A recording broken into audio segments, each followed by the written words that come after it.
Muy buenas tardes, muchas gracias por su presencia y sin más preámbulo vamos a dar inicio con la siguiente mesa de este Seminario Internacional de Presentación del Libro México-India, Culturas y Sistemas Jurídicos Comparados.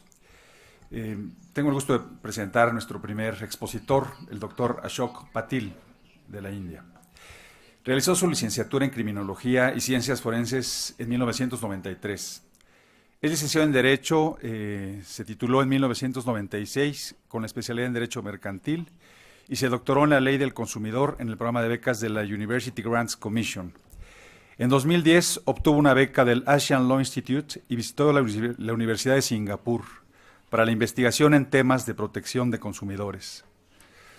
El doctor Patil también obtuvo el prestigioso Premio Nacional Legal Education Innovation Award 2013 por el jurado nombrado por la Society of Indian Law Firms y el Menon Institute for Legal Advocacy and Training en 2013. Bajo su liderazgo en el año 2014, el Legal Service Clinic ganó el premio a International McJanet por la ayuda activa a los sectores menos privilegiados de la sociedad. Recientemente fue nominado como miembro del Central Consumer Protection Council por el ministro de Asuntos del Consumidor del Gobierno de la India para el periodo 2015-2017. Doctor Patil, por favor. Muchas gracias. Thank you, sir.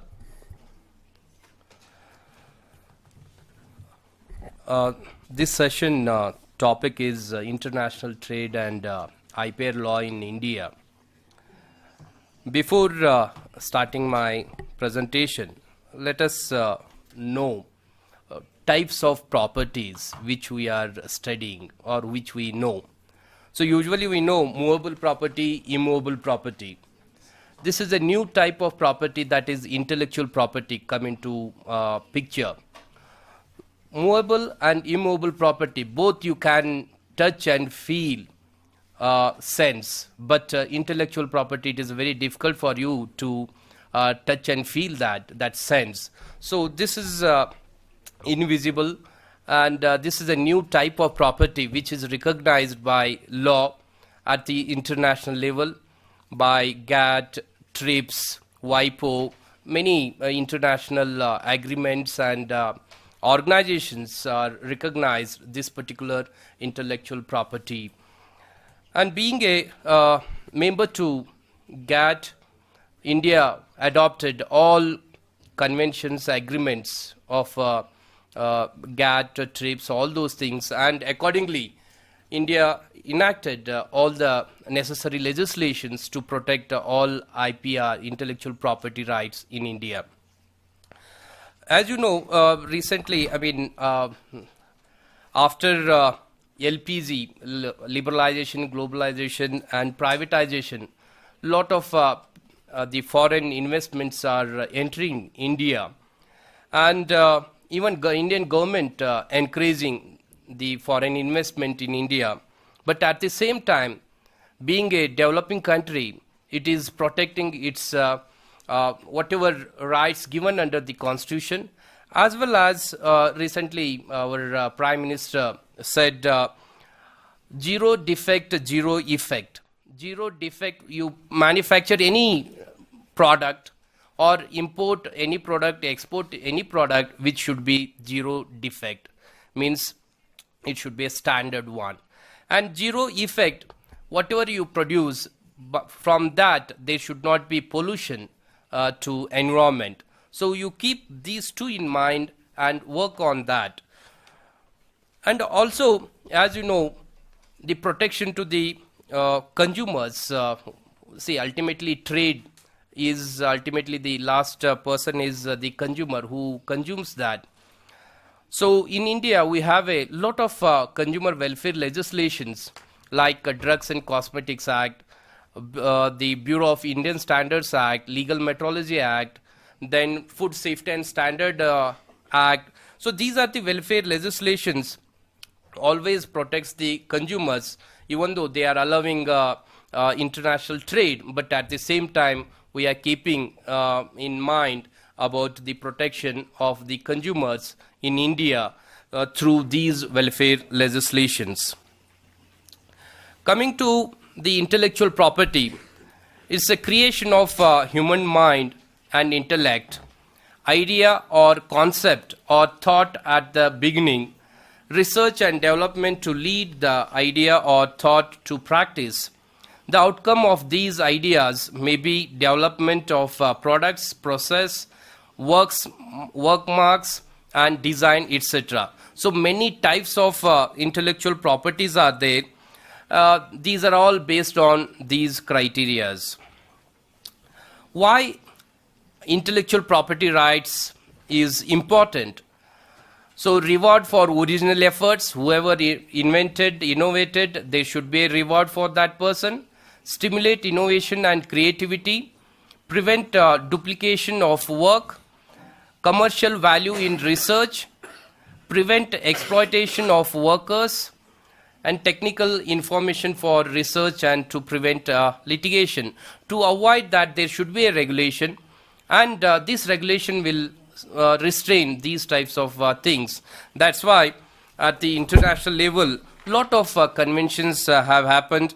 In 1961, Rome Convention, wherein protection of performers, producers and of phonograms and broadcasting organization, and in 1967 Paris Convention, which protection of industrial property. 1971 Berne Convention, protection of literacy and artistic works. 1989 at Washington DC, that is integrated circuits. Like this, many conventions have happened on IPR. And accordingly, India has adopted all these things, and India is a signatory to all these conventions. And also GATT, General Agreement on Tariff and Trade, and WTO's TRIPS, that is trade-related intellectual property rights, that has been done in Uruguay 1995. And WIPO is a very important organization which is working for the protection of IPR. The WIPO is World Intellectual Property Organizations. Like that, many conventions have happened, and India is strictly following whatever conventions come out with that. And here, in this particular IPR, these are the types of intellectual property rights. Maybe patents, copyrights, trademark, industrial design, geographical indication, the circuits, plant breeding rights, trade secrets. All these are varieties of the IPR. So all these comes under the intellectual property rights, and in India we have independent legislations each one of these rights. And especially, as I said, this WIPO, World Intellectual Property Organization, was established by a WIPO Convention in 1967. So specialized agency of the United Nations, and promotes the protection of intellectual property throughout the world. And World Intellectual Property Organization is the global forum for intellectual property services, policy, information and cooperation. We are a self-funding, especially this particular WIPO, self-funding agency of the United Nations. And mission of this WIPO is to lead the development of a balanced and effective international intellectual property system that enables innovation and creativity for the benefit of all. And around 188 member states have members to this the WIPO, and head office at Geneva. So this year, the World Intellectual Property Day in 2015, April 26, we celebrated with the world Get Up, Stand Up for Music. So this is the proverb. Coming to India, there are many big and small intellectual property law firms worldwide providing qualitative help to inventors and creators of the product. In India, intellectual property rights are safely protected and controlled by well-established statutory and judicial framework. Apart from that, there are many attorneys and law firms of intellectual property in India in various states who are working on this. Intellectual property is a property that arises from a human intellect. It is a product of human creation. Intellectual property comprises two distinct forms. We can broadly divide it into two categories: literary and artistic work. Another one is industrial property, where you can put other than literary artistic work, put it under industrial property. So what do you mean by literary and artistic work?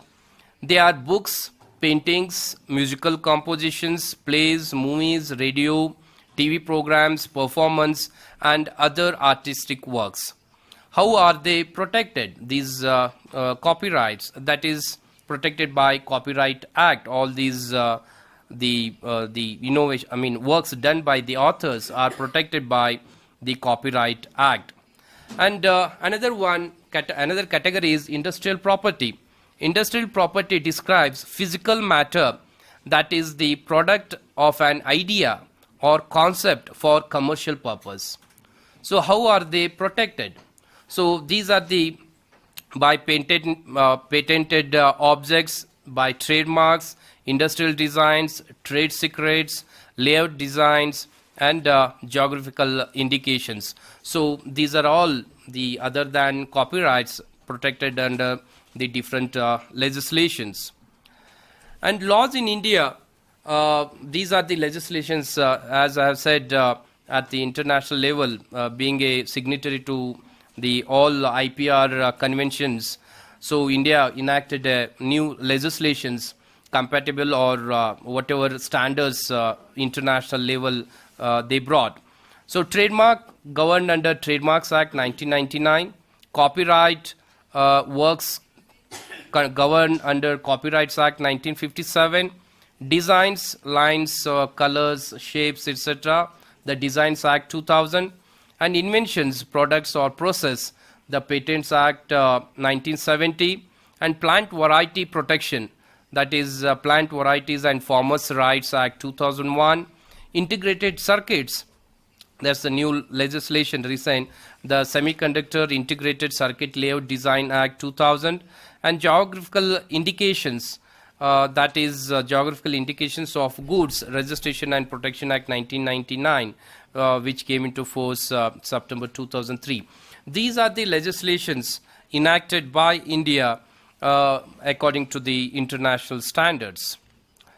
And we can divide again all these IPRs into three main categories: functional and technical inventions, then purely artistic work, and symbol, logo, word, sound, color, design in another one.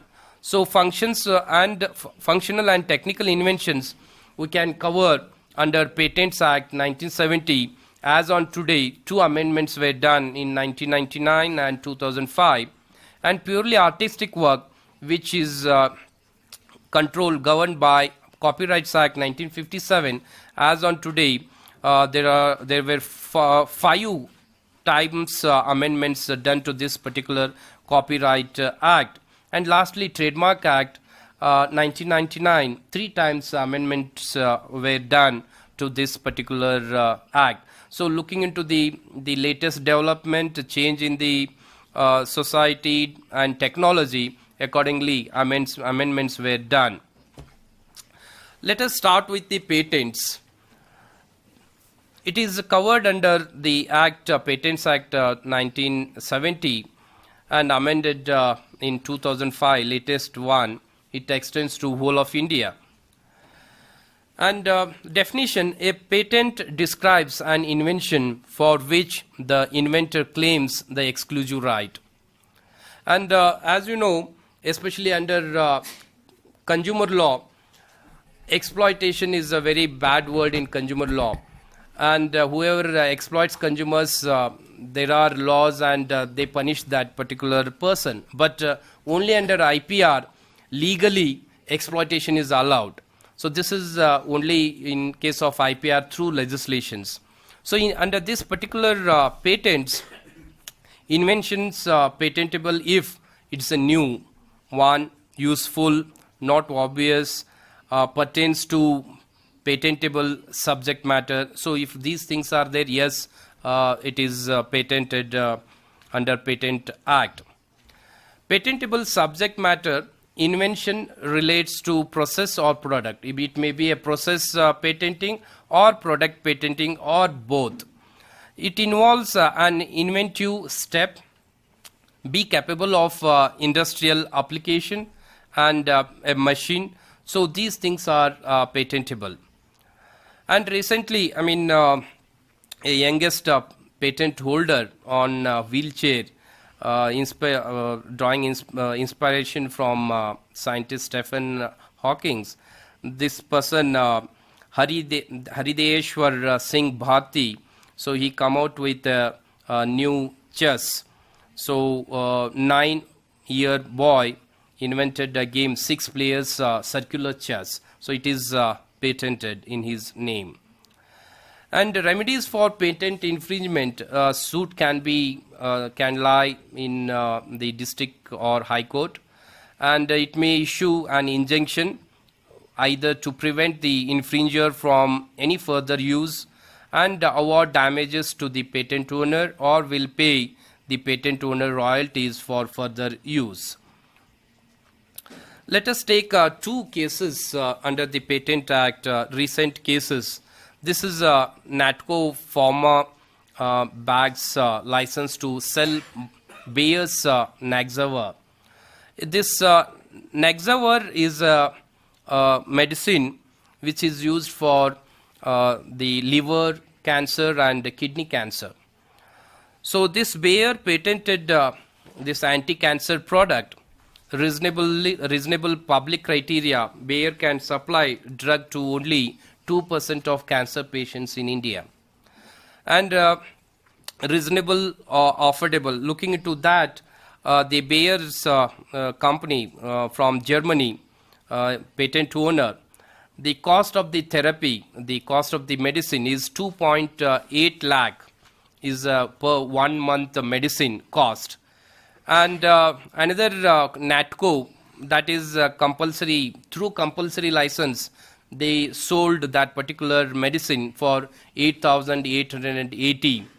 So here, even though the patenting is allowed for 3 years, the owner of the patent can exploit to the any extent, but after 3 years, if it is not taking care of the people and it is a high cost is huge, then under the Patent Act there is a clause called compulsory licensing.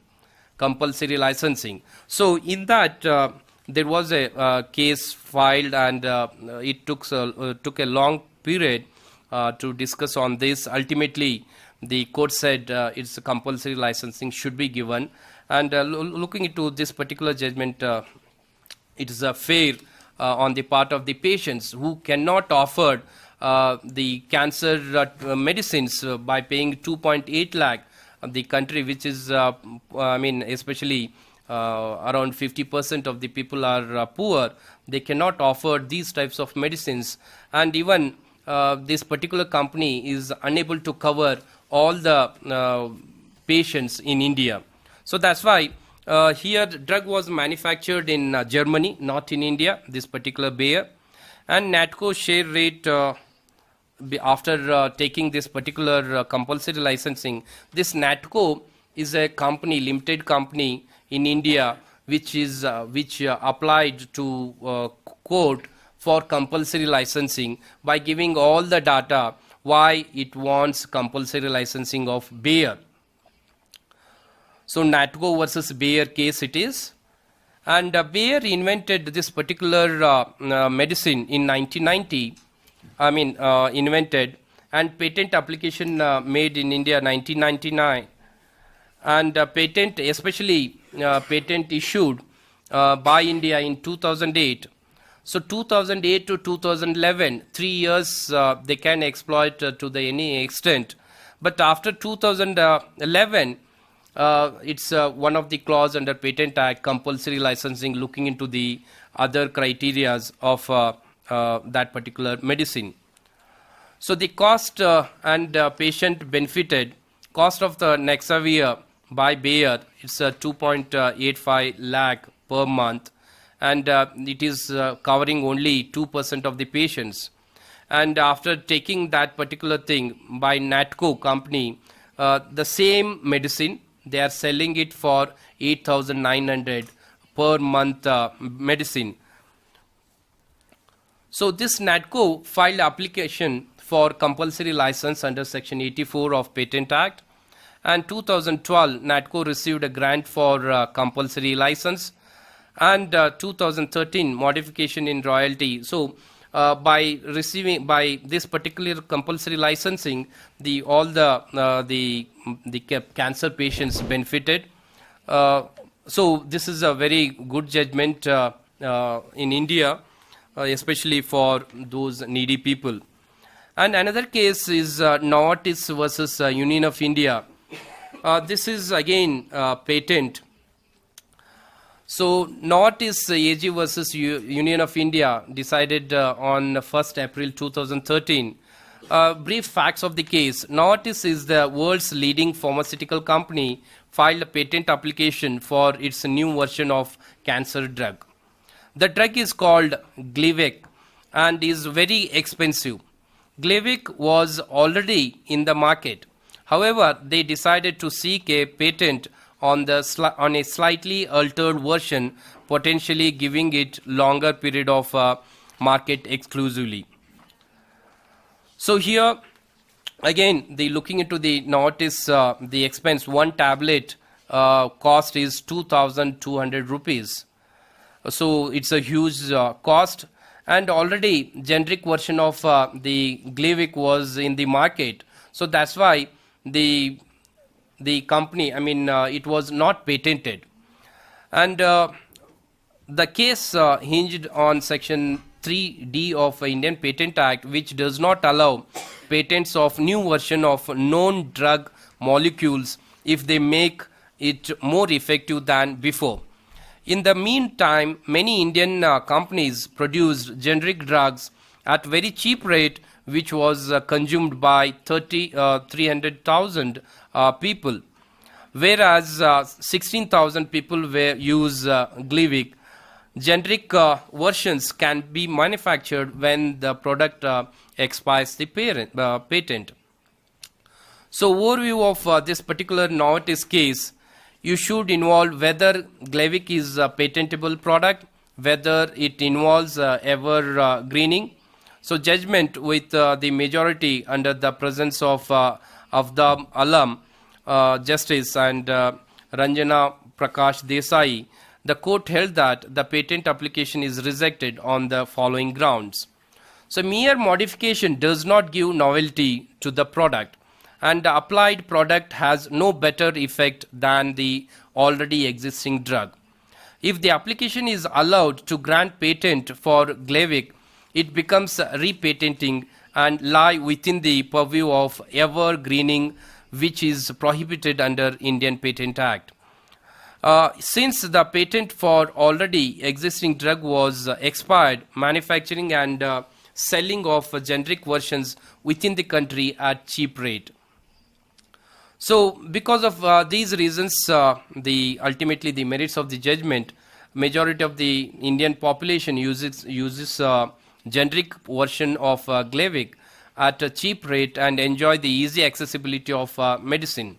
The judgment has paved a clear path to establish and secure human rights by complying a right to health through this judgment. It can be proudly concluded that human rights win as against Pharma Novartis loses the case. So here, kindly tell me when time is over. And Really, yeah. Actually, 5 minutes. Okay. So this is about patent. Just I will cover trademark and I will close here. Rest of the IPR I will continue tomorrow. So this trademark, it is another type of intellectual property right. It is covered under the act called Trademarks Act 1999. The act came into effect on September 15th, 2003. It replaced our old law, Trade and Mercantile Marks Act 1958.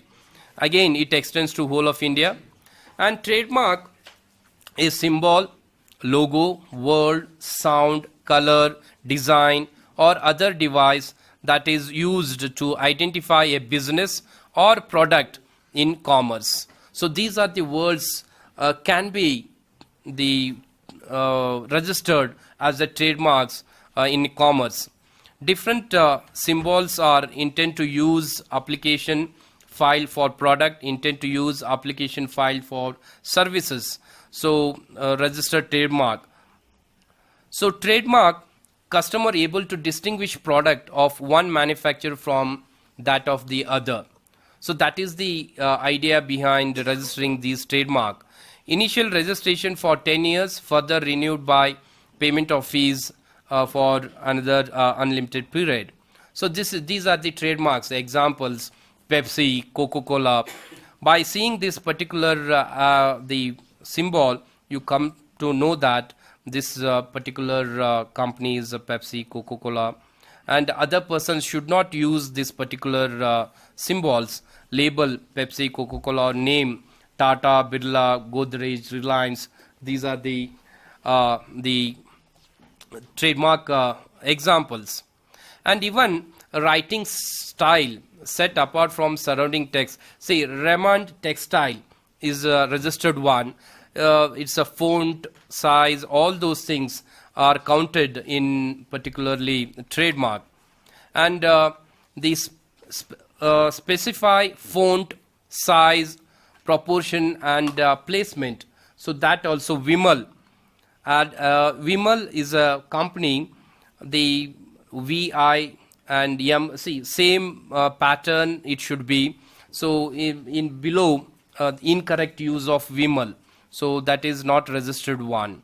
So and even the words do not change the spelling. Even instead of Calvin C is used, incorrect K. So to misguide the customers. So these all comes under the trademark name, logo type, symbol, slogan, shape, color. Everything can be registered under trademarks. Aim of trademarks law, protection of strong and well-known marks from misuse, infringement and passing off. Protection of prospective consumers from falsification and deception. Even if you look into the under Indian Consumer Protection Act, there is a clause called unfair trade practice under section 21D. So protection of consumers from various types of fraud and wrongdoing. So basic idea of consumer protection law shares a common aim with the trademark law, specifically in case of passing off. And even United Nations guidelines on consumer protection 1985 were strictly adopted under the Consumer Protection Act 1986. India is the only country which is having independent redressal machinery exclusively for consumers. So the consumer protection is very important for India, especially trademark dilution, that is a passing off. Adoption of a trademark which is same or colorable imitation of a well-known trademark, or copying of get-up or color scheme of the label, imitation of the design, shape of the goods, adoption of words. Ultimately, the another person wants to misguide the customer, so consumer thinks that it belongs to the original company. Actually it is not belongs to the original company. So that's they deceive or falsify the potential consumers. So like this real, fake, these are the some photographs. adoption of trademark. So Joy, Alucas, so it's a little bit spelling change. So these are the misguiding the customers. So colors, all those things. So to confuse the consumers, they want to do that. It's offense under the Trademark Act. Suit can be lie in district and high court, and punishment is a huge 6 months to 3 years. Permanent bans on engagement of commercial activities. So under the Consumer Protection Act, also it is covered. So under Consumer Protection Act also they can be punished. So these are the some of the aspects. So I will conclude here. Rest of the other intellectual property rights I will continue tomorrow. Thank you.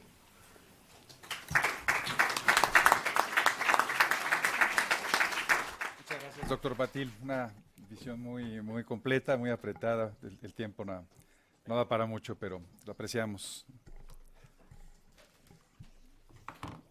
Procede el uso de la palabra al doctor Juan Saldaña. El doctor Juan Saldaña es licenciado en Derecho con especialidad en Finanzas Públicas y doctorado en Derecho por la UNAM. Entre otros cargos fue director general de la Unidad de Prácticas Comerciales Internacionales de la Secretaría de Economía y representó a México en los comités antidumping sobre subvenciones de la Organización Mundial del Comercio en Ginebra, Suiza. Es autor del libro Comercio Internacional, Régimen Jurídico Económico y de más de 30 artículos publicados en México y en el extranjero. Es profesor de licenciatura y posgrado por más de 30 años en universidades públicas y privadas. Actualmente es director del Seminario de Comercio Exterior de la Facultad de Derecho y es árbitro internacional y presidente del Tribunal del Tratado de Libre Comercio de América del Norte, Telecán. Por favor, doctor Saldaña. Muchas gracias. Quiero agradecer la invitación para participar en esta mesa al doctor Arturo Oropeza, amigo de muchos años. Y yo voy a hablar, a ver si...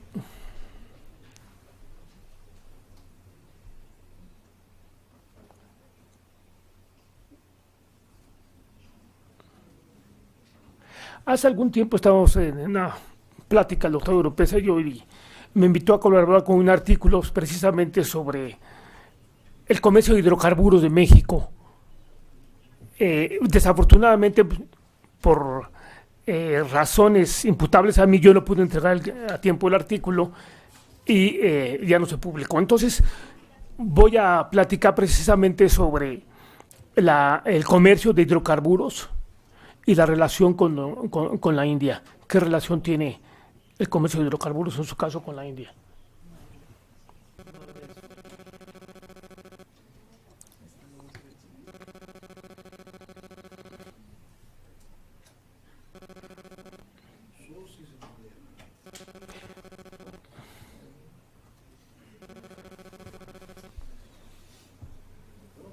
¿Abre? Bueno, si no abre, pues perdemos la diapositiva, ¿verdad? Pero ni hablar. ¿Por qué este tema? La India importa el 80% de su petróleo y aproximadamente un 30% de requerimiento de gas natural. México es un país productor de petróleo. Hizo una reforma constitucional en el año 2013 y abrió la industria petrolera a inversión privada extranjera. En la primera ronda de licitación, ¿verdad?, se licitaron 14 pozos petroleros y solamente se adjudicaron 3 pozos. La semana pasada salió la segunda oferta, se licitaron 5 pozos y se adjudicaron 3, o sea, va mejorando la licitación. Otro aspecto importante, ¿verdad?, es que la India, ¿verdad?, es el tercer consumidor de petróleo a nivel mundial. Entonces, esa es la relación, dijéramos, en el comercio petrolero, porque generalmente cuando hablamos de comercio, pues nos vemos al tema de la OMC, los acuerdos multilaterales de la OMC, pero en particular para México y creo yo también para la India hay un tema muy importante que es los hidrocarburos. Repito, la India es el 80% de su consumo de petróleo es importado. México es un país productor de petróleo. Gas natural, en el caso de gas natural decíamos 30% de requerimiento de gas natural de la India y México está ofertando. Ahora, hay un nuevo esquema que se incluyó en México, por eso ya no lo vemos en la diapositiva, pero es el tema de comercio, inversión y la solución de controversias en su caso, que hubiera. O sea, México, ¿qué ha hecho? Por ejemplo, ayer se ofertó uno de los pozos adjudicados fue a una empresa italiana. Yo no he visto en las licitaciones inversiones de la India. Sin embargo, leemos títulos. India quiere refinar el sector petrolero colombiano. O sea, tal parece que tiene intención de invertir en el sector petrolero colombiano, ¿verdad? Otro titular, ¿verdad? India muestra interés en participar en la industria petrolera venezolana. Pero repito, México está ofertando sus yacimientos, está aportando pozos petroleros y no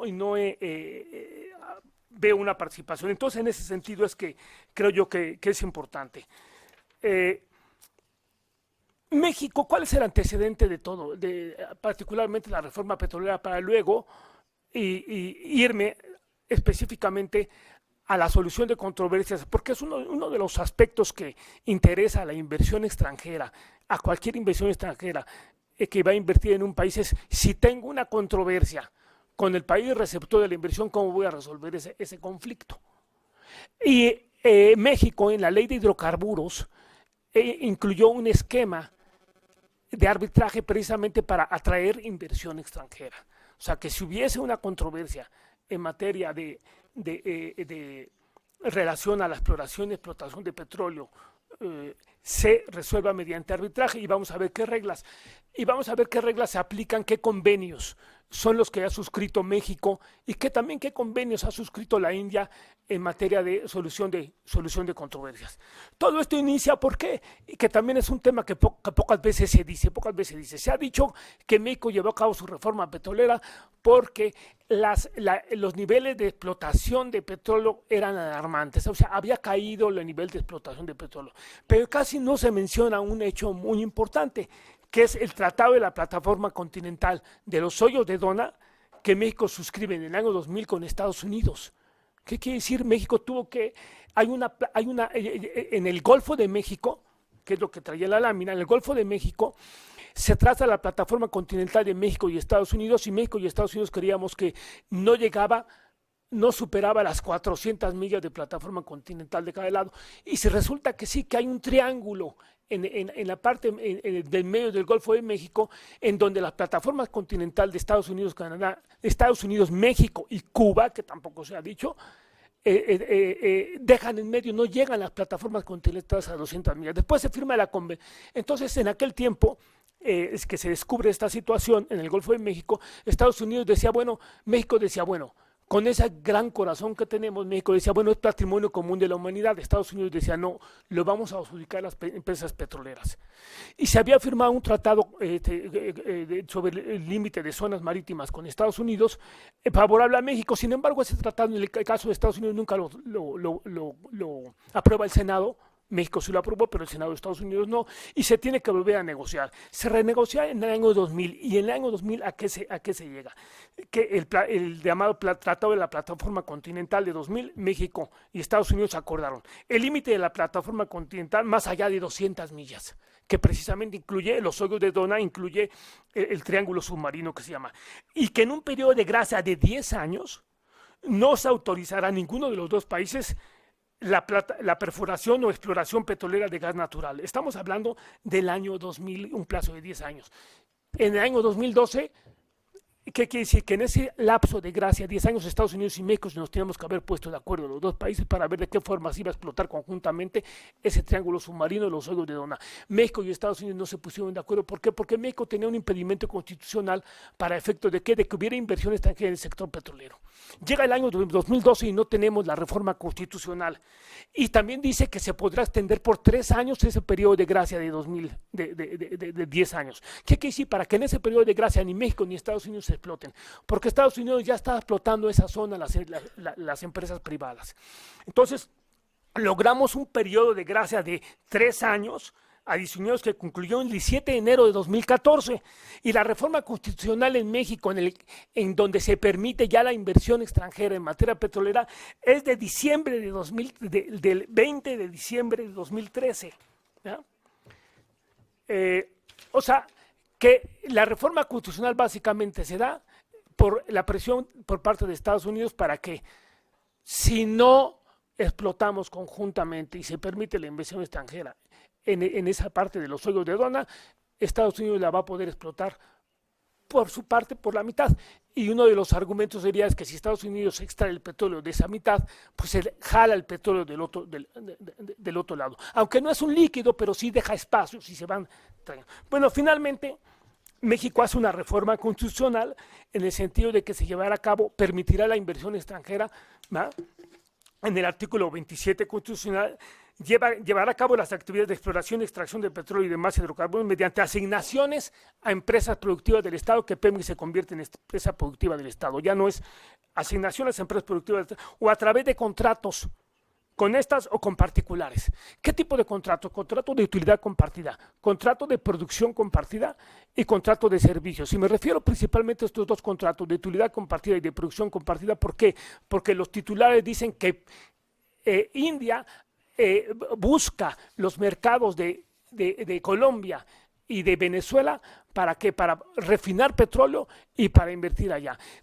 ¿Por qué? Porque India es un gran consumidor de petróleo. Entonces, en el esquema de contrato de producción compartida, al inversionista extranjero, que puede ser hindú, canadiense o el italiano que ganó la licitación hace unos días, se le puede pagar con crudo, con petróleo, en el esquema de producción compartida. ¿Invierte? ¿Cuánto invierte? 50 millones de dólares, se le paga, una vez que el pozo petrolero empieza a producir, se le paga 50 millones de dólares, pero en materia prima, petróleo. Entonces, ese es un esquema muy llamativo para los. Y el esquema de utilidad compartida se le paga con el producto de la venta del petróleo. Entonces, para el inversionista yo creo que es atractivo. Con esta reforma constitucional del 20 de diciembre de 2013, tienen que llevar a cabo diversas leyes secundarias, se tienen que emitir y reformar leyes secundarias, entre otras la ley sobre hidrocarburos, la ley sobre ingresos sobre hidrocarburos, la ley del Fondo Mexicano del Petróleo, etc. La que nos interesa es la ley sobre hidrocarburos. La ley sobre hidrocarburos señala que en los contratos para la exploración y extracción deberán contar con al menos los contratos para la exploración y explotación de petróleo deberán contar al menos con una cláusula de solución de controversias. ¿Qué quiere decir? México se abre para atraer la inversión extranjera a que si existe un conflicto respecto a la exploración y explotación de los pozos petroleros, estos se puedan llevar a cabo mediante mecanismos alternos de solución de controversias, como es la conciliación y el arbitraje. Dice la ley, en el artículo 21 de la ley sobre hidrocarburos, que la Comisión Nacional de Hidrocarburos y contratistas no se someterán en ningún caso a leyes extranjeras.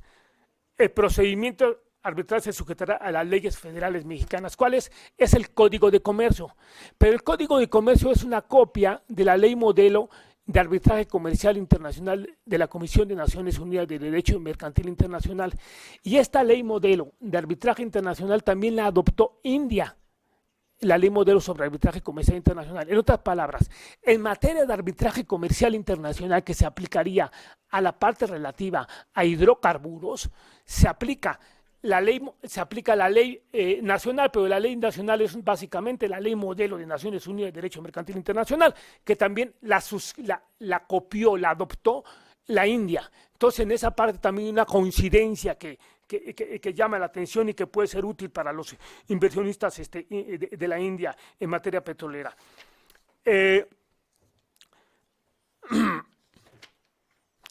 También se establece en la ley sobre hidrocarburos que el mecanismo para la solución de controversias podrá ser la conciliación y posteriormente el arbitraje. Ahora, tanto la India, decíamos, adoptan como México, como la India adoptan la ley modelo. ¿Qué ventajas tiene la ley modelo de arbitraje comercial internacional y las leyes de la India y México en materia de arbitraje? Primero, la libertad de las partes para seleccionar árbitros. Libertad de las partes para seleccionar el lugar de arbitraje, libertad de las partes para seleccionar si es un arbitraje ad hoc o un arbitraje institucional. ¿Cuál es la diferencia con la India? La mayor parte de los arbitrajes en la India son ad hoc, no son institucionales.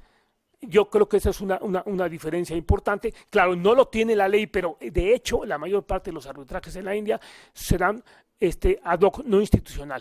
A mi modo de ver, desde mi punto de vista, es mejor que sean institucionales porque ya hay reglamentos de arbitraje a los que se tienen que ceñir y no crear un procedimiento arbitral particular que puede llevarnos a cláusulas, lo que se llaman cláusulas patológicas. Traía un modelo de cláusula, pero ya no lo podré pasar. En la ronda 1, aguas someras. Primer convocatoria, bases de la licitación del 9 de junio de 2015, muy reciente. Contrato para la exploración y extracción de hidrocarburos bajo producción compartida ante la Comisión Nacional de Hidrocarburos. Cláusula 26.1. El presente contrato se regirá e interpretará de acuerdo con las leyes de México. 26.5. Cláusula. Cualquier controversia que surja del presente contrato deberá ser resuelta mediante arbitraje conforme al reglamento de NUDMI, Comisión de Naciones Unidas para el Derecho Mercantil Internacional. La ley aplicable al fondo será la estipulada en la cláusula. El procedimiento arbitral tendrá como sede la ciudad de La Haya en el Reino de los Países Bajos. O sea, la ley sobre hidrocarburos, que en un caso de inversión extranjera, por ejemplo, de la India en hidrocarburos en México, se aplicaría una cláusula similar en materia de solución de controversias. ¿Qué dice la ley de hidrocarburos? La ley de hidrocarburos dice que la ley aplicable será el Código de Comercio. Y el Código de Comercio en el artículo 1431 señala que este Código de Comercio, esta ley en materia de arbitraje se aplicará siempre y cuando el lugar de arbitraje sea en México. Entonces aquí tenemos un problemita que dice que la ley se va a aplicar, es la mexicana, pero si el lugar de arbitraje es el Reino de los Países Bajos, entonces ya no se aplica la ley mexicana, porque se va a aplicar la ley, al menos en la intervención del juez se va a aplicar el juez que intervenga en el procedimiento arbitral va a ser el juez del Reino de los Países Bajos. ¿Ah? Pero bueno, eso es una cuestión de interpretación, porque si hay quienes dicen que la ley mexicana incluye que los tratados internacionales y conforme la Convención de Nueva York, que la India también forma parte de la Convención de Nueva York sobre reconocimiento y ejecución de sentencias arbitrales, el procedimiento para ejecución de sentencias es mucho más fácil. ¿Por qué no los inversionistas extranjeros no ven muy bien que se aplique el Código de Comercio? Porque en el Código de Comercio hay una diferencia con la Convención de Nueva York en cuanto a reconocimiento y ejecución de laudos de sentencias arbitrales, del cual también forma parte de la India. ¿Cuál es la diferencia sustantiva? Que también puede ser un atractivo. La diferencia sustantiva es que conforme a la ley mexicana, el juez del lugar, que sería en este caso el Reino de los Países Bajos, puede revisar nulidad del acuerdo arbitral. Y la nulidad del acuerdo arbitral, la revisión de nulidad del acuerdo arbitral por parte del juez del lugar no está prevista en la Convención de Nueva York. Entonces la ley sobre hidrocarburos señala, ¿verdad?, que se va a aplicar las leyes mexicanas, el Código de Comercio. Y hay quienes interpretan que parte de las leyes mexicanas es también parte de las leyes mexicanas la Convención de Nueva York por ser un tratado internacional. Es más, conforme a los criterios de la Suprema Corte de Justicia de la Nación, los tratados internacionales en México, incluyendo la Convención de Nueva York, tienen una jerarquía mayor que las leyes federales. Entonces, no nada más es ley mexicana la que es producto del proceso legislativo, sino también es ley mexicana un tratado internacional suscrito por el Ejecutivo, aprobado por el Senado. ¿Por qué? Porque es de aplicación general. Entonces, otro de los puntos que también resulta atractivo para inversionistas, países inversionistas, que en materia de hidrocarburos en México, es que en el caso particular la India forma parte de la Convención de Nueva York, México también forma parte de la Convención de Nueva York. Entonces, para la ejecución del laudo arbitral se simplifica si se aplica la Convención de Nueva York en lugar del Código del Código de Comercio. Pues básicamente es mi intervención.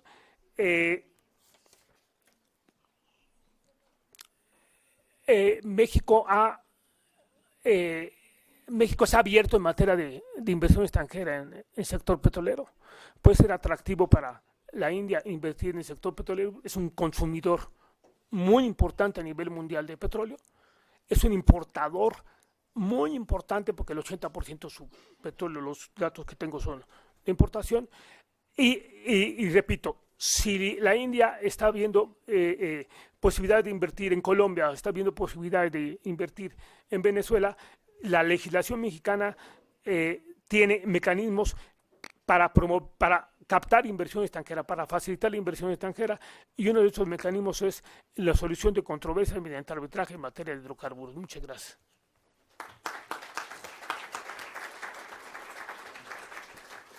Muchas gracias, doctor Saldaña. Quisiera hacer yo solo algunos comentarios sobre lo que el doctor Patil nos habló en materia de propiedad industrial, concretamente sobre patentes. A mí me llama la atención que India se le llame la farmacia de los pobres, así se le conoce, digamos, en el argot farmacéutico. Por supuesto, esto implica que estaríamos hablando de una estrategia o de políticas públicas de protección de las patentes farmacéuticas, pero también una política pública orientada al acceso, digamos, viable de medicamentos por parte de segmentos de la población. El tema de la farmacia de los pobres en realidad me da un poco de envidia. México, India, China, Corea, a finales de los 70 estábamos en un nivel de desarrollo tecnológico muy semejante. Teníamos, digamos, desarrollada una capacidad de imitación sustancial, importante, particularmente el tema de farmacéuticos. Pero a semejanza de México, la India no consideraba patentable ni los farmacéuticos, es decir, ni los medicamentos, ni los agroquímicos, y prácticamente nada que tuviera que ver con procesos químicos. México, en su ley de 1976, que no se llamaba como la actual de propiedad industrial, sino dimensiones y marcas, consideraba que finalmente, por razones de independencia tecnológica, a los medicamentos solo se les podría conceder un estatuto de protección llamado certificados de invención y que podrían entrar al comercio incluso contra la voluntad del titular del certificado de invención, siempre y cuando se les resarciera. México e India se parecían en eso, Corea se parecía en eso, China se parecía en eso, Filipinas estaba igual que nosotros. Hoy vemos que el desarrollo de innovación tecnológica que tiene la India en materia farmacéutica, en materia de genéricos concretamente, es comparable, digamos, al desarrollo farmacéutico de las mejores empresas del mundo. India produce, digamos, prácticamente para todos los países en vías desarrollados el 80% de sus productos genéricos de tercera generación, concretamente para el SIDA, para el cáncer, para las enfermedades crónico-degenerativas. Y no hay que olvidar que en México la pirámide epidemiológica, la pirámide de enfermedades ya varió. Ya no tenemos enfermedades solamente pobres, que son las transmisibles, las contagiosas, el dengue, el paludismo, la tuberculosis. Ya la población mexicana se enferma de enfermedades crónico-degenerativas, como diabetes particularmente, hipertensión, cáncer y alguna otra. Es decir, México no pudo resolver su problema de innovación tecnológica basado en una estrategia de propiedad, de protección de la propiedad industrial y de desarrollo industrial. Son dos esquemas que siempre han oscilado. ¿Hasta qué punto un país va a ser permisivo o enfático en la protección de la propiedad industrial, de tal forma que puede desalentar el acceso de medicamentos al mercado y también la competencia?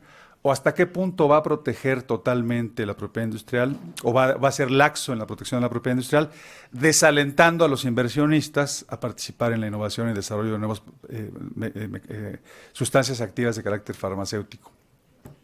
Yo quiero hacer una especulación sobre eso y para eso yo les rogaría un poco de paciencia. Quizás lo que defina lo más importante de esto es la ley de patentes de India. Bueno, el tratamiento jurídico de las patentes, especialmente las farmacéuticas de la India, parte con la ley de patentes de 1970, como lo dijo el doctor Patil.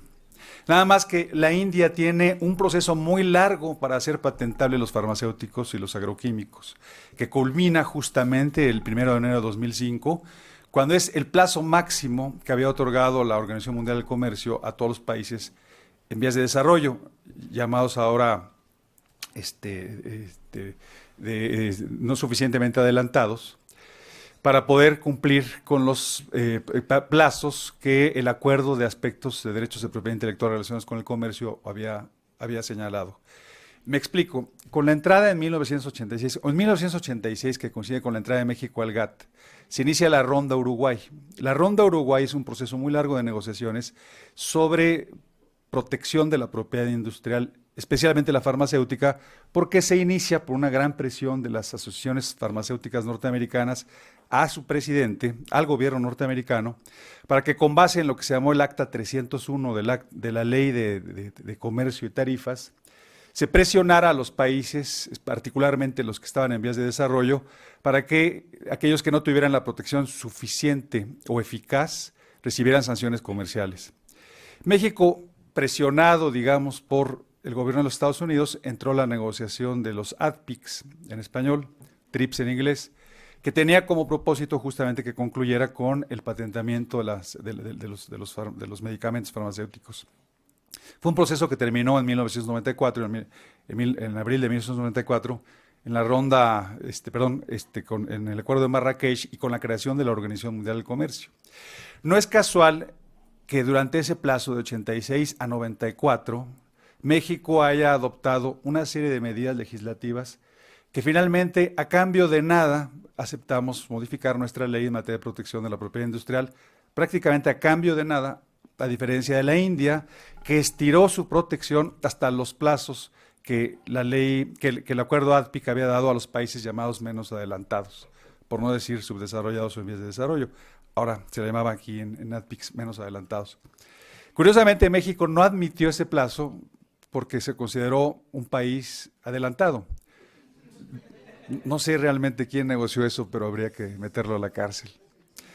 México, cuando le preguntaron en el contexto de la Ronda de Uruguay y la negociación de los acuerdos ADPICS si era adelantado o menos adelantado, pues resultó que era adelantado. Por consecuencia, renunciamos a todos los plazos de espera que la India sí aceptó y que entraron en vigor en enero de 2005 con una reforma que hubo a su ley de patentes en diciembre de 2004.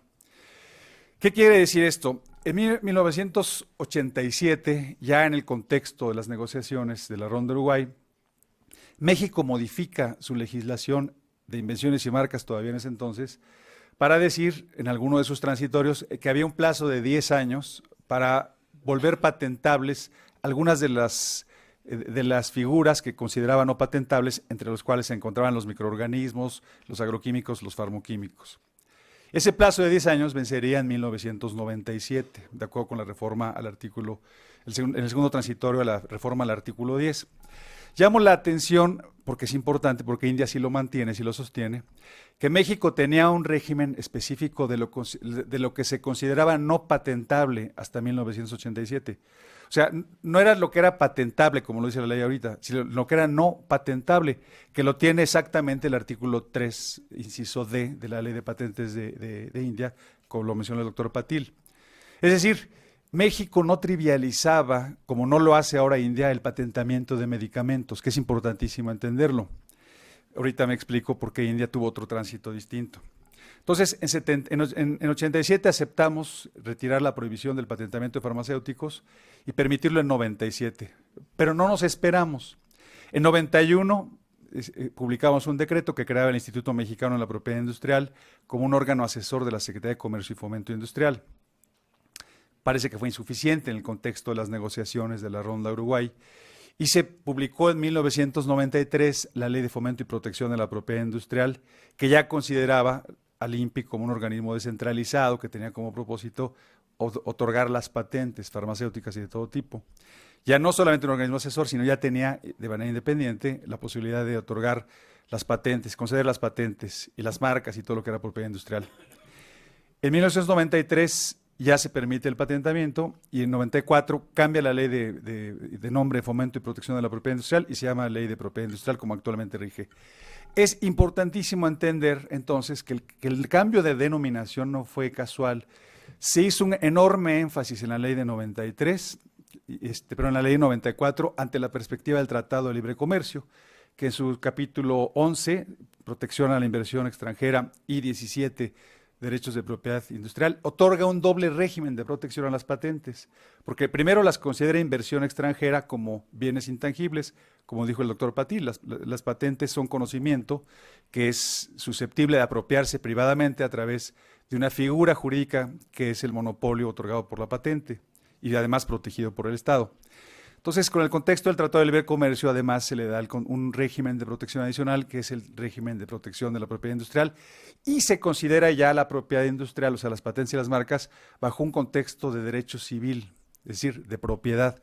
En México no debería considerarse eso bajo la percepción liberal de un derecho de propiedad, no lo es un monopolio, y es un monopolio temporal que otorga y concede la protección del Estado para que haya incentivos a los innovadores a obtener privadamente los derechos monopólicos.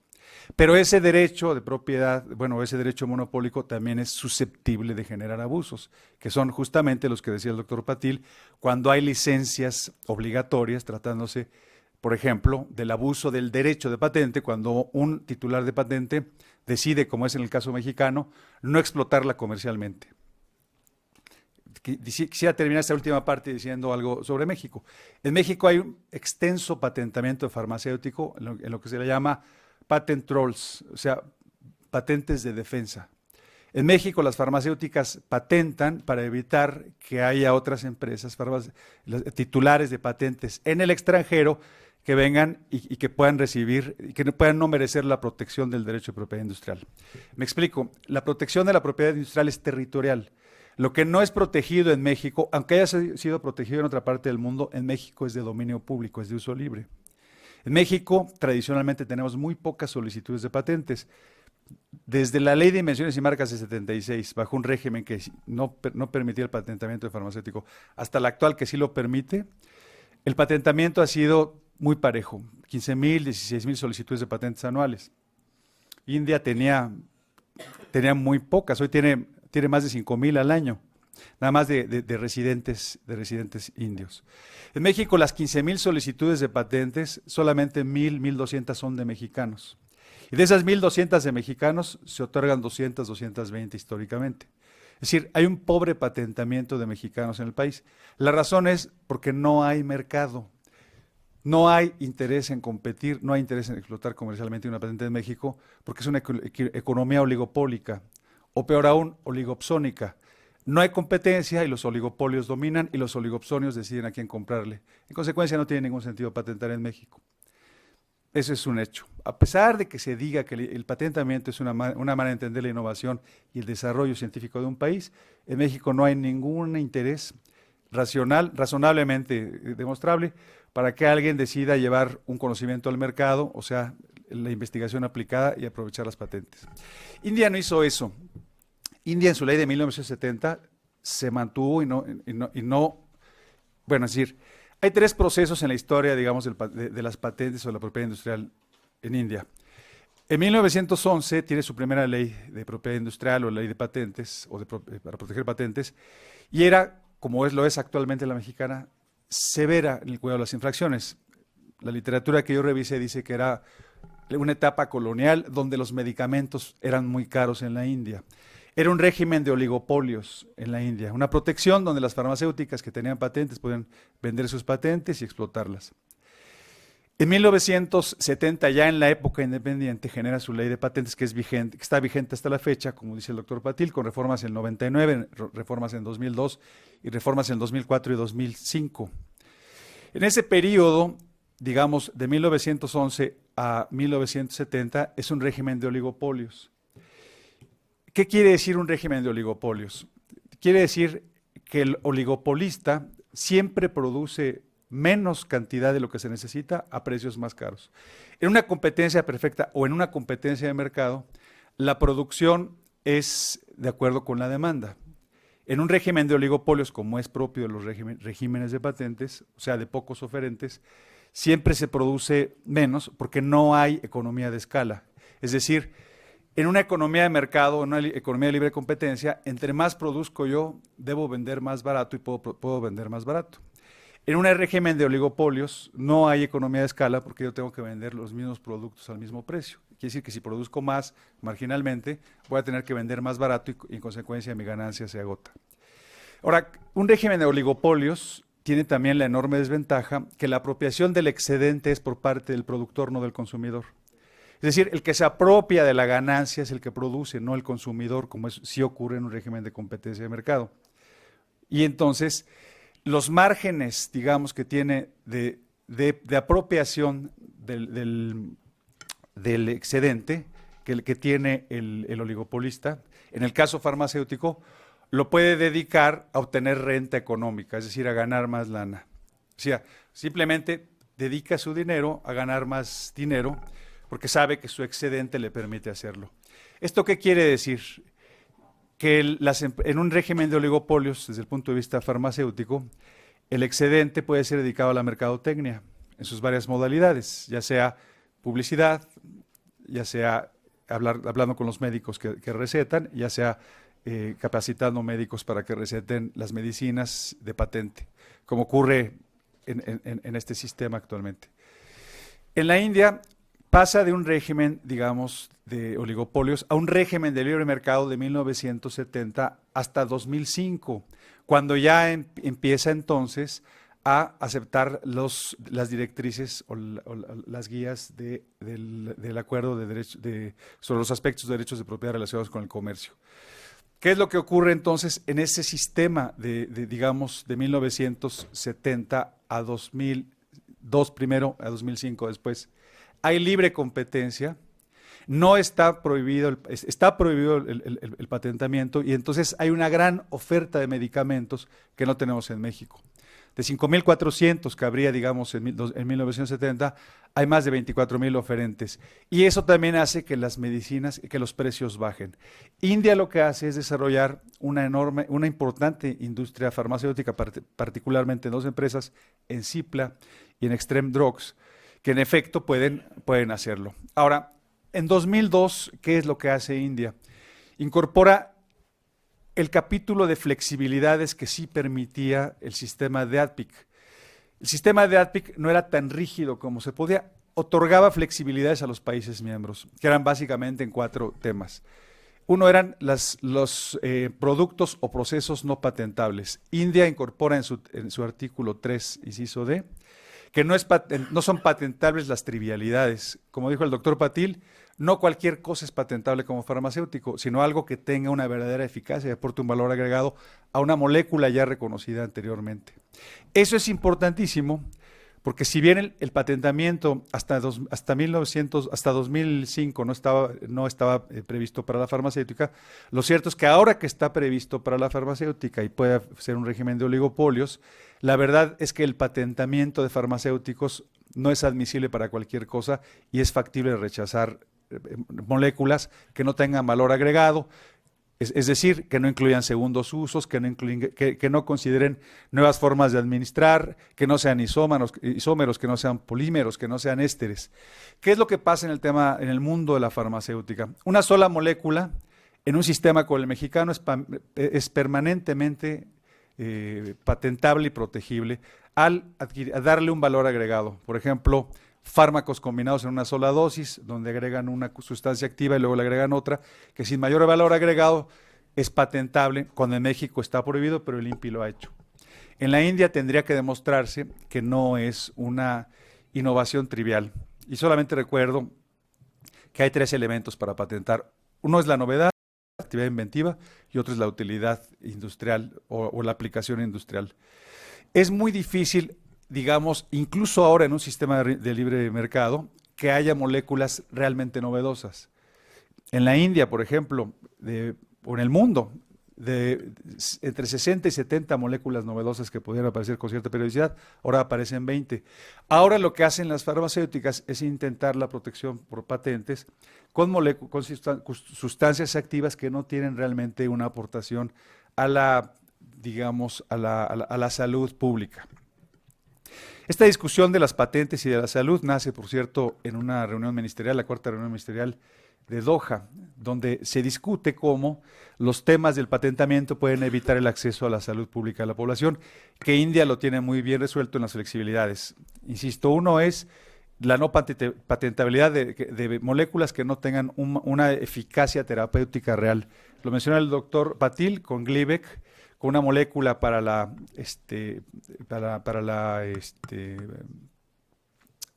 una sustancia, para una enfermedad crónica negativa. Bueno, no recuerdo ahorita cuál, pero Glivec sí era una sustancia que le fue negada por la Oficina de Control General de Patentes, Diseños y Comercio Marcas de la India, que es la Oficina de Patentamiento, y recurrió ante la Junta de Apelación de la Propiedad Intelectual, el IPAP, que tiene la India para efectos de apelaciones sobre la denegación de patentes, e incluso al Tribunal Supremo de la India, para que éste se pronunciara y efectivamente reconociera que no había una aportación importante de esta molécula que Glivec trató de patentar. La otra flexibilidad donde India se ha manejado muy bien son, para concluir, las licencias obligatorias. Las licencias obligatorias en México están previstas cuando hay abuso del derecho de propiedad o titularidad de la patente, es decir, cuando no se explota la patente en el territorio para el que fue patentada, permitiendo con eso las patentes de defensa. En la India hay por lo menos 3 causales de otorgamiento de una licencia obligatoria. La licencia obligatoria es cuando el Estado otorga a un tercero, digamos, incluso independientemente de la voluntad del titular de la patente, el poder generar un producto patentado o un proceso, aunque no se tenga su conformidad. Las licencias obligatorias en la India están previstas, por ejemplo, para la falta de cumplimiento de los requisitos razonables del público. O sea, por ejemplo, cuando impiden la exportación o la competencia. En México no tenemos esa causal. Cuando el precio no es asequible, en México no tenemos esa causal. De hecho, en México los productos patentados pueden ser mucho más caros que en los países donde se originó la patente. Y además, cuando no hay una explotación en el territorio de la India, donde fue patentado, cuando esto fue patentado. En México solo tenemos el abuso cuando no está explotado, pero esa falta de explotación de la patente se puede subsanar según la ley mexicana con la importación del producto o un producto derivado del proceso patentado en el extranjero. Hay algo ahí que se llama el agotamiento del derecho, que también lo tiene India en la protección que se llama importaciones paralelas. ¿Qué es lo que quiere decir el agotamiento del derecho? En materia de conocimiento patentable, en materia de farmacéutica, en materia de medicamentos, el conocimiento novedoso y la actividad inventiva y la aplicación industrial permiten que se patente y se proteja por patente un medicamento. Cuando no hay actividad inventiva o no es novedosa o no tiene aplicación industrial, se tiene que denegar la patente. Pero cuando se otorga la patente existe la obligación de explotarla en el territorio donde fue otorgada. Sin embargo, puede darse el caso que ese conocimiento que ya forma parte del dominio público pueda ser replicado por otro país, bueno, en otro lugar, por otro laboratorio, por un tercero, de manera, digamos, que no cuente con el consentimiento del titular de la patente, pero sí con una persona autorizada o con quien él se haya entendido comercialmente para producir los bienes o producir los productos o los procesos conforme a los cuales fue patentado. En México, si el titular de la patente se opone a la importación, es suficiente para que no pueda importarse. Eso se llama agotamiento del derecho o agotamiento del derecho de manera nacional. En México es la regla que rige. Si el titular de la patente se opone a la importación, no puede importarse el bien y entonces no puede bajar de precio, digamos, ese medicamento. En la India se mantiene, de acuerdo con el artículo 107A, inciso B, el sistema de agotamiento internacional del derecho. Es decir, basta con que ya se haya introducido un circuito mercantil en algún lugar del mundo el medicamento para que se considere que ya forma parte, digamos, de un circuito mercantil susceptible de comercializarse y en consecuencia una persona autorizada o el titular mismo de la patente puede importarla a otro país a través de lo que se llaman importaciones paralelas. Por supuesto, la ventaja de la importación paralela es que puede reducir el precio de un producto que es más barato en el extranjero, aunque sea la misma patente y aunque sea el mismo productor, y puede hacerlo más barato en el país. Simplemente por el tema de importaciones paralelas, en la India un producto que vendía Glaxo costaba, contra el cáncer, que costaba el tratamiento 11.900 euros a finales del año 2000, con las importaciones paralelas en la India se abarató hasta $337. Es decir, las importaciones paralelas serían un mecanismo de una política pública como la adoptada en la India, que no existe en México, permitirían el abaratamiento y el acceso a los medicamentos a la población que no lo puede pagar. Aclararía solamente que la India, en todo caso, por lo que estuve revisando, no tiene un sistema de acceso a los medicamentos para toda la población. De una población de 1.000 millones de personas, solamente el 1% tendría incluso acceso a los genéricos, incluso así presentados. Sino más bien la producción de Cipla y de Extreme Drugs, Heterodrugs, es para exportar a los países menos desarrollados. Concluiría rápidamente en esta visión en que hay ya, por ejemplo, el caso de una licencia obligatoria que fue otorgada en marzo de 2012 por Bayer, como lo dijo el doctor Patil, a Natco, que es el tositalato de sorafeni, que es un anticancerígeno para el riñón y para el hígado. Las patentes obligatorias utilizadas por países que tienen la capacidad y el mercado interno como para poder desarrollarlas, son un arma formidable para abaratar los precios de los farmacéuticos. En países que no tienen la capacidad del desarrollo tecnológico o la producción de patentes obligatorias, realmente no tiene mayor sentido. Pero México, Brasil, India sí lo tienen. En México simplemente, cuando se presentó el tema de la influencia, claro que había la posibilidad de que un país menos adelantado como México, que por cierto dijo que como país menos adelantado, solamente recurriría al tema de las importaciones en lo que se llaman decisiones de exención en caso de extrema urgencia. Cuando la influenza estaban dadas todas las condiciones para que México solicitara una licencia obligatoria para las patentes que tenían ese medicamento. Y no se hizo. Quiero decir que en México no hay una política pública, menos de largo aliento, que atente siquiera con el pétalo de una licencia obligatoria contra cualquier patente farmacéutica. Hay un enorme temor del gobierno mexicano a intervenir con ese tipo de mecanismos para que sea el mercado el que abarate el precio de una patente y permite el acceso al medicamento a la población que lo requiere. Muchas gracias.